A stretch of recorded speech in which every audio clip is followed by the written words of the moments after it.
Welcome, Kelly Riggs. And it's interesting that just yesterday, in a brand new client that I'm working with, 12 people in the room, I asked them to write down their definition of leadership, and we got 12 different definitions. And it's very difficult to talk about a concept in which we all think about it differently. And one of the things I want to do this morning is I want to impress upon you that there are different kinds of leadership, and I want to talk about a very specific kind today. What we're concerned about is not thought leadership, we're concerned about action leadership. We want to move people to action. We want to accomplish big things. We want to dream big goals and objectives, and we want to bring them to fruition. We want to make a difference in the world by doing things differently. So when I start with clients, one of the things that I want to do is get to a common definition of leadership. And I want to give it to you today because it's one of the challenges that I think that we're faced with is that so many times in business, we promote people or hire people into positions of leadership, not understanding exactly what we're asking them to do. And certainly they're not being led properly in understanding what they're being asked to do. So for the purposes of what we're going to talk about today, the definition of leadership is the art and science of getting things done through other people. The art and science of getting things done through other people. The challenge is that in the business world, what gets people promoted has nothing to do with that. In fact, what gets people promoted to positions of leadership is the art and science of getting things done. And we look at people who are great at getting things done and we say, that person would be a great leader because they produce results. And we think that in managing a team of people, they would be able to get things done the same way. And the fact of the matter is, it's not true at all.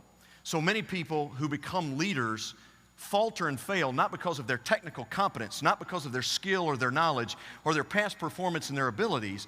It's because they've never learned exactly how to move people to action. So many times when we're trying to move people to action, we're not doing it from the right place. Our minds are convinced, but our hearts are not convicted.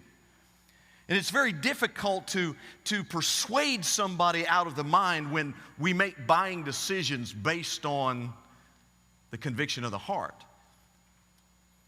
I grew up with Zig Ziglar. I've been in the sales business for 3.5 decades, and I do a lot of training on the sales side as well. And Zig Ziglar always said that people don't buy with logic, they buy with emotions. They don't buy with their minds, they buy with their hearts. And behind every decision of any kind is a motivation based in the emotion somewhere. And trying to convince someone out of the mind is simply having a debate with someone, and it begs someone to discuss the merits of your case. But when you're sharing out of your heart something that moves you, now we have the ability to make a difference. Now we have the ability to ask people to buy into what we believe. It's something in your heart that moves you to tears, when it moves you to emotion, and you're able to adequately communicate that to the people that work with you, that work around you, that work inside your community organization, that work inside your churches. When you can give them a vision, you can cast that vision and they can lock into it, it gives them the opportunity to make a decision to be in or to be out. The reality is, in so many of the organizations that we work with, we inadvertently create functionaries. People who simply work in a function. We interview them for a particular position. We hand them a job description that has a listing of the tasks and the things that we want them to do. You know what's missing from that job description? What Simon Sinek would call our why. Why do we exist? Why do we do what we do? What do we believe in? What is important to us? What is our mission? What is our Mount Everest? It's not on the job description. And we wonder why we can't move people to superlative performance. We wonder why we can't get them to buy in and have the same sort of motivation that we do. Dealing with a lot of entrepreneurs, they're often frustrated that their people don't have the same level of passion that they do, and yet they've never shared that passion. They've never shared the passion of their heart with the people that work for them. Susan G. Komen for The Cure began with a very small idea. Susan G. Komen's sister saw her sister waste away from breast cancer. She saw her dedicate the last parts of her life to making other people feel special. She said, "My sister cannot go to her grave in vain." And she went out and painted a picture for others. Who's with me? Let's find a cure for this terrible disease. And now you look and you see the impact of her words on every aspect of our society, including the sporting events that we watch on the weekends. As grown men will wear pink gloves and pink shoes. And I will promise you, you couldn't get them to do it any other way. But they believe. Why? Because they have mothers and sisters and wives that have been afflicted with that terrible disease. Interact with, do not have strategic plans. Planning is just not exciting. It's the blocking and tackling of business. It's the hard work. It's the grind.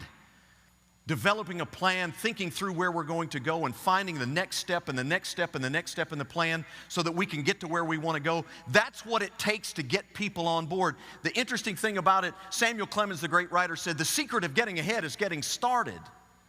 But once you get started, how do you do that? The secret of getting started is to take those complex, overwhelming tasks and break them down into small steps. Folks, people don't need to see the top of the mountain in order to get there. They can have the vision with you. They can share it with you. You can move people to do extraordinary things, but they have to be able to see the very next step in the journey.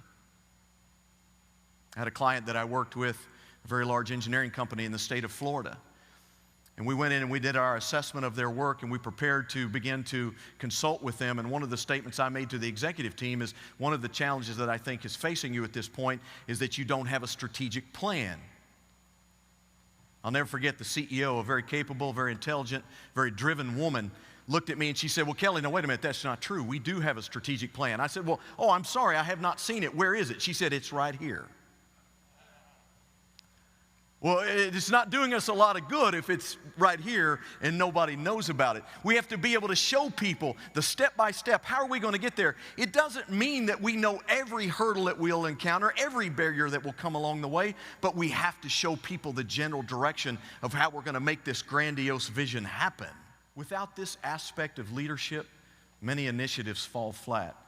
In fact, in my experience, all of the strategic planning we do, it's not that people can't develop great plans, it's often that they cannot execute. And the failure of execution, listen to me now, this is important. The failure of execution is not your people's fault. It's your fault. When we talk to people who hire and train people, I say, if you have an underperforming team, you have to recognize that that underperformance is your responsibility. It's your fault. And I have people push back and say, no, wait a minute, I don't understand that. Well, let me ask you 3 questions. Who hires your people? Well, I do. Who trains your people? Well, I do. Who's responsible to lead your people? Well, I am. So when they fail, it's their fault. Does that make sense? But Kelly, you're kind of living in a dream world. You don't understand. I have some bad people working for me. Whose fault is that? Whose fault is that? You hire them, you train them, you lead them. You're responsible to manage their performance. If you're underperforming, look in the mirror. You have to first understand the problem, and it has to not only convince your mind, but it has to convict your heart. It has to move you to emotion and to passion. Then you have to communicate that passion to the people that would work with you. You have to give them your heart. Then you have to show them how to get there. You have to show them the plan, the details. And then when the going gets tough, you need to be willing to jump right in there in the middle of them and give them more of your heart, to encourage them, to work with them, to help them understand and see the value of exactly what we started in the first place. If you can do that, you can do big things. Big things are within your reach. Big dreams can be accomplished. But first, it takes a great leader. Thank you very much.